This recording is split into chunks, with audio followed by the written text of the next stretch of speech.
Assalamu alaikum, I'm Aisha and you're watching SAMAA News. Here are today's headlines.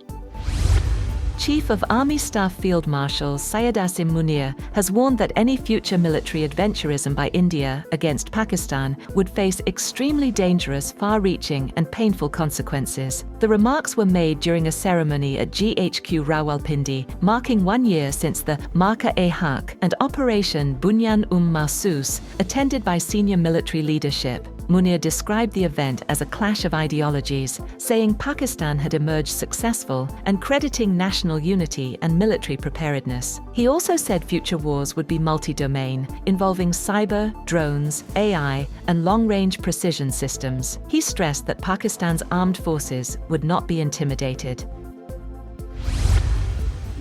President Asif Ali Zardari and Prime Minister Shehbaz Sharif, in separate messages marking 1 year of Marka-e-Haq, reaffirmed Pakistan's commitment to national defense, regional stability, and peace. President Zardari praised the military leadership and armed forces, calling their response to aggression balanced and effective. Prime Minister Shehbaz Sharif described the occasion as a day of gratitude, saying Pakistan's armed forces stood like a steel wall in defense of the country.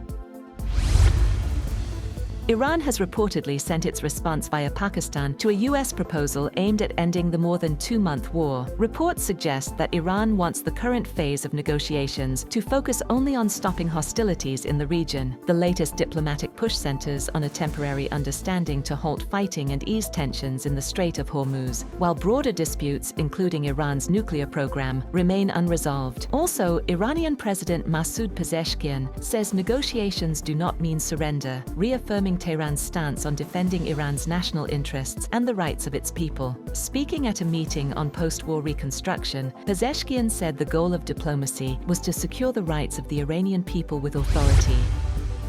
U.S. intelligence agencies believe Iran's new supreme leader, Mojtaba Khamenei, has been involved in shaping Tehran's wartime strategy and negotiations with Washington. The report, citing sources familiar with assessments, says Khamenei has remained largely out of public view after sustaining injuries during the conflict, but is still believed to be communicating through trusted intermediaries. Iranian officials, however, say he is recovering well and dismiss speculation about his health. U.S. assessments also suggest Iran's military has been weakened by strikes, but retains operational missile capability, while senior Revolutionary Guard figures are managing day-to-day governance amid ongoing diplomacy with the U.S.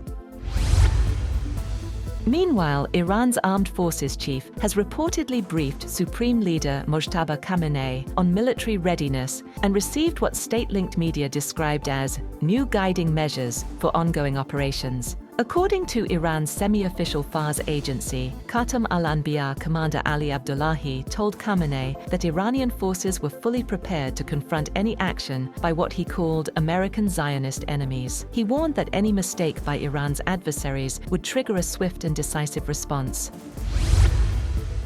British Prime Minister Keir Starmer says he remains committed to leading his government despite mounting pressure after major local election losses. Starmer described his administration as a 10-year project and vowed to continue, even as calls for his resignation grow within the Labour Party. The pressure intensified after a former minister threatened to push for a leadership contest unless action is taken by party leadership.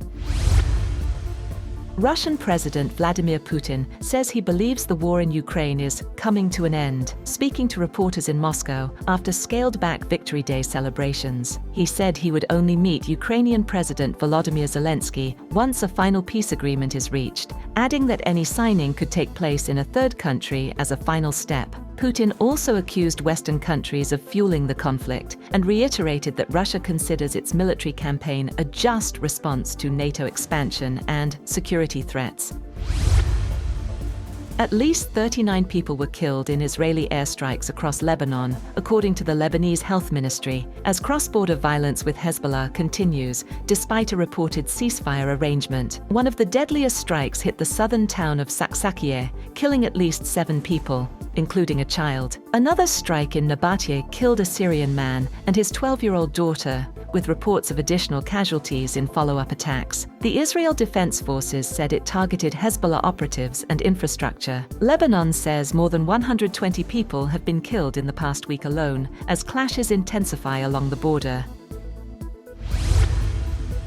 Spain has begun evacuating passengers from a Hantavirus-hit cruise ship anchored near Tenerife, with health officials boarding the vessel to conduct final checks and start disembarkation, the health ministry says. Spanish nationals are being evacuated first in small groups before being transferred to the airport for a military flight to Madrid. Other nationalities, including passengers from the Netherlands, Germany, the UK and the US, will follow in phases. Authorities said the MV Hondius cleared health inspections before anchoring, with no rodents detected and a low risk of transmission to the general public. All passengers are being treated as precautionary, high-risk contacts. International evacuation flights are being coordinated, while 30 crew members will remain on board to sail the ship to the Netherlands for full disinfection. That's all for now. For more updates, visit www.SAMAA.tv.